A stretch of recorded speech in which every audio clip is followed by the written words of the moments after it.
ప్రపంచంలో అతి ముఖ్యమైన ఆహారాలలో బియ్యం ఒకటి. ప్రతిరోజు కొన్ని కోట్ల మందికి ఇది ఆకలిని తీరుస్తుంది.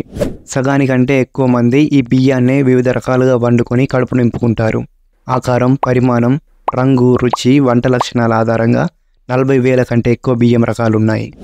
మన భారతదేశంలో ప్రతి ఇంట్లోనూ ప్రతిరోజు వాడే పదార్థం బియ్యం. మన సౌత్ రాష్ట్రాలలో, మరీ ముఖ్యంగా మన తెలుగు రాష్ట్రాల్లో బియ్యం వాడని రోజు ఉండదు. మనకు తెలిసిన మరియు ఎక్కువగా వాడుకలో ఉన్న బియ్యం తెల్ల బియ్యం మాత్రమే. అందులో కొన్ని సోనా మసూరి, చిట్టి ముత్యాలు, బీపీటీ, కృష్ణహంస, త్రిగుణ లాంటి కొన్ని ఫేమస్ రకాలు మాత్రమే మనకు తెలుసు. ఈ మధ్యకాలంలో షుగర్ పేషెంట్స్ ఎక్కువగా బ్రౌన్ రైస్ తినడం చూసే ఉంటారు. వైట్ రైస్, బ్రౌన్ రైస్తో పాటు రెడ్ రైస్, బ్లాక్ రైస్ పేర్లు ఎప్పుడైనా విన్నారా?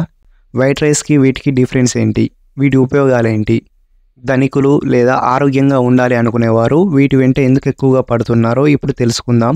వీడియో మొత్తం చూడండి. ముందుగా అందరిళ్లలో నార్మల్గా కనిపించే వైట్ రైస్. మనం ఇంతకుముందు చెప్పుకున్న వరి రకాలన్నీ తెల్ల బియ్యానికి సంబంధించిన రకాలే.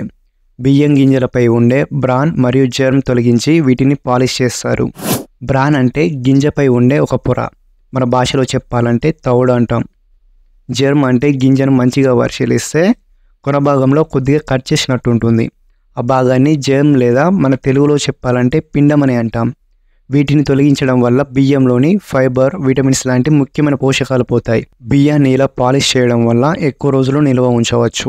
కానీ కొందరు బియ్యం తెల్లగా ఉండాలని డబుల్ పాలిష్ చేపిస్తుంటారు. ఇలా చేయడమే కాకుండా చాలా మందికి తెలియక బియ్యం వండేటప్పుడు గంజిని వంపేస్తారు. ఇలా చేయడం వల్ల దానిలోని చాలా పోషకాలు పోతాయి.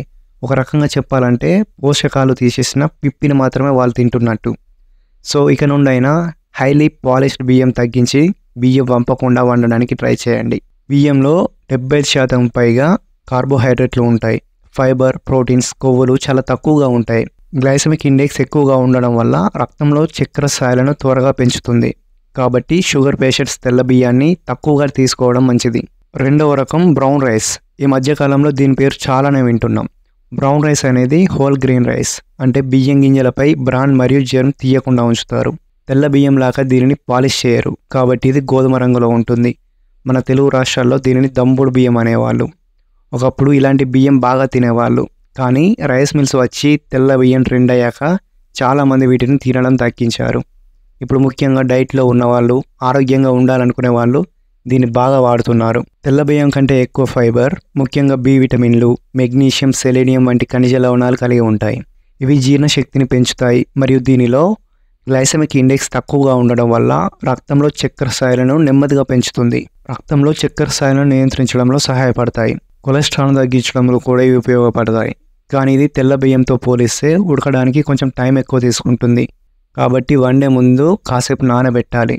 మూడవది రెడ్ రైస్. ఎర్ర బియ్యం అనేది ఒక ప్రత్యేకమైన వరి రకం. బ్లూబెర్రీస్, బ్లాక్ బెర్రీస్, ద్రాక్ష వంటి పళ్ళలో ఉండే ఆంథోసయానిన్లు అనే శక్తివంతమైన యాంటీ ఆక్సిడెంట్లు దీని బ్రాన్ లేయర్లో ఉండడం వల్ల ఇది ఎరుపు రంగులో ఉంటుంది. ఇది వండినప్పుడు కొంచెం పర్పుల్ రంగులోకి మారుతుంది.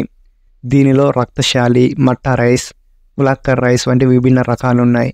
వీటిని ఎక్కువగా కేరళ, తమిళనాడు ప్రాంతాల్లో పండిస్తారు. ఎర్ర బియ్యం పోషకాల పరంగా చాలా గొప్పది. ఇందులో తెల్ల బియ్యం కంటే ఎక్కువ పోషకాలు ఉంటాయి.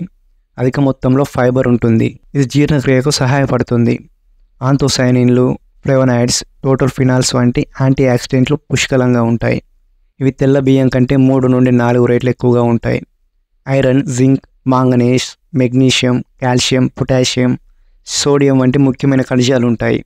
ఐరన్, జింక్ సాధారణ బియ్యంతో పోలిస్తే 2 రెట్లు అధికంగా ఉంటుంది. B1, B2, B6 వంటి విటమిన్లు, ప్రోటీన్లు అధికంగా ఉంటాయి. దీనిలో కూడా గ్లైసెమిక్ ఇండెక్స్ తక్కువగా ఉండడం వల్ల షుగర్ పేషెంట్స్కి చాలా మంచిది. వండడానికి ముందు కనీసం 1-2 గంటలు లేదా రాత్రంతా నానబెట్టడం మంచిది. దీనివల్ల వంట చేసే సమయం తగ్గుతుంది మరియు బియ్యం మెత్తగా ఉడుకుతుంది. నాలుగవది బ్లాక్ రైస్, నల్ల బియ్యం. దీనిని నిషిద్ధ బియ్యం లేదా చక్రవర్తి బియ్యం అని కూడా పిలుస్తారు. దీనికి ఈ పేర్లు రావడానికి ఒక ఆసక్తికరమైన చరిత్ర ఉంది. ఒకప్పుడు చైనాలో దీనిని అత్యంత పోషకాలు కలిగినదిగా మరియు అరుదైనదిగా గుర్తించి కేవలం చక్రవర్తులు, ప్రభువులు మాత్రమే తినడానికి అనుమతించారు. సామాన్య ప్రజలు దీనిని తినడం నిషేధించబడింది. అందుకే దీనికి నిషిద్ధ బియ్యం అనే పేరు వచ్చింది. నల్ల బియ్యం సాధారణంగా ఎత్తైన ప్రదేశాల్లో, నీరు ఎక్కువగా ఉండే ప్రదేశాల్లో పండుతుంది.